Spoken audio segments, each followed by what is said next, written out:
I'm sure a lot of you have already heard about the Asbury Revival. It's going on right now in Wilmore, Kentucky. It's a small college in the town of Wilmore that they've been seeing amazing things. And, glory to God, I'm so happy that this is happening right now. But unfortunately, at the same time, there are some who are trying to discredit this revival, who are trying to discount this revival from being a real or authentic or, being somehow produced by man. And, I really want to speak to anyone who has any doubts about this revival and whether or not if it's true or not. And the way I want to do that today is by sharing with you a prophecy that the Lord gave me about the Superbowl and about revival. If you've already seen the video, if not, I do have a few videos that I've posted about this specific topic. And I'll post the link below. But briefly, let me just share exactly, from the beginning, what exactly happened, and I'll walk you through. But me and my friend were leaving a conference. We were driving home, and we were just having a brief conversation, and I asked him, what are you going to do when you get home? And since he loved football, he told me, I'm going to go home and watch football. It was the first week of the NFL playoffs. And as he said that, I began to be flooded with memories of a dream that I had several months ago, a dream that I thought had no importance. But as that conversation continued, I sensed a certain level of weight, a certain level of importance on that dream. And I'll tell you my dream. In the dream, I seen a red team and a blue team, and they were playing football in a stadium. And also when I was in the car, I'm not sure if this was in the dream, but I seen the image of a helmet that looked like the Arizona Cardinals. I know what that logo looks like, and I'm 100% sure that's exactly what I seen. All these details weren't really lining up with me at that moment. But as we began to conversate and that conversation progressed, I began to have a sense and a knowing that these teams were playing in the Super Bowl. And I told him the Kansas City Chiefs will win the Super Bowl, and they will win by 3 points. Now, if you haven't heard, the Super Bowl was played this week, and it was played inside of the stadium of the Arizona Cardinals. And the teams that played were the Kansas City Chiefs, being the red team in my dream, and the Philadelphia Eagles, being the blue team in my dream.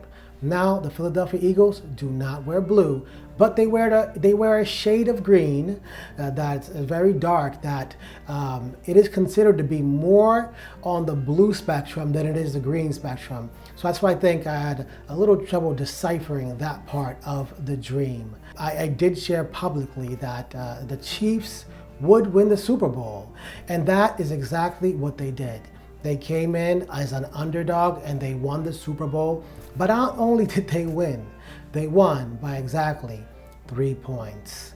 Now, why am I saying this? I'm not saying this to try to, boast about, my prophetic ability, which, by the way, I have nothing without Jesus. I am nothing without Jesus. So I give all the glory and all the credit to God. The reason why I'm sharing this with you is because it's connected to the Asbury Revival. After I had that conversation with my friend in the car, I just left with an impression that this really meant something and that God was speaking to us. And as the days went on, the Lord said to me, I want you to search the prophecy about the Kansas City Chiefs in the Super Bowl. And thanks to Sean Bowles, who preserved Bob Jones' prophecy. There was a prophecy that a man of God by the name of Bob Jones had been releasing for many years, that when the Kansas City Chiefs won the Super Bowl, revival would break out. And the Chiefs won the Super Bowl 2 years ago, but I was sensing the Lord telling me, it's for this year. It's for this year. So since I sensed the Lord saying that through me, I openly and publicly shared it on YouTube, that I shared my dream, and I shared that I believe that my dream is saying that the Kansas City Chiefs will win the Super Bowl and that revival will break out after. Last week began the Asbury Revival, and it hasn't stopped ever since. I want my prophecy and my dream to serve as a testimony to everyone who is trying to discredit or discount this revival. Why would God share with me such a specific, detailed prophecy? Well, one of the reasons I believe he did is because he knew there were going to be naysayers. He knew there were going to be scoffers. He knew there were going to be people trying to bring down this revival. And I'm here to say that this is a genuine move of God. This is an authentic move of God. It is not being conjured up by man, but it is being produced by God. So I say this as a warning and a rebuke. I stand in my office as a prophet, and I say that this is a warning and a rebuke to anyone who is trying to hinder this move of God. The book of Jude talks about that. People scoff at everything they don't understand. They slander at everything they don't understand. You know, if you don't understand it, just wait on the Lord and he will reveal it to you. Now, I'm not talking about people who are simply asking questions. I'm more so talking about anyone who is trying to hinder this specific move of God. This is a genuine move of God. You know, I believe there's no reason for the Lord to reveal things to his people if it's not with a purpose. And the scriptures say that he doeth nothing without revealing it to his servants, the prophets. That's what the scriptures say. He has revealed it unto several people already before it even had happened. And I know that this is a genuine move of God. So people in Asbury, people who are believing this revival, be encouraged because God is in it. And I believe that this revival will not stay in Wilmore. It will continue to grow and expand, and that people are going to catch the fire. But I believe that we as the people of God need to move. We need to make an effort to catch the fire. And right now, I know that there are people who are even starting, you know, their revivals in other towns. So I believe that's already coming to pass. But this is a specific word from the Lord that he told me that this will not stay in Wilmore. It will spread. So be encouraged, brothers and sisters, that the Lord's return is very soon. I have much more to say, and I have more to say about this topic. I try to share as often as possible, but because, you know, I'm focusing not only on trying to grow my ministry. This is a new ministry. The Lord revealed to me to go into ministry. He spoke to me in the beginning of the year and said, go into full-time ministry. So right now, I'm in a transition from leaving things that I was very involved in. And, you know, I still have to focus as well on providing for my number one ministry, which is my family. I have a wife and two little ones, which, you know, they bring me so much joy. And I would love to make more videos for you guys. So I really ask you guys to support.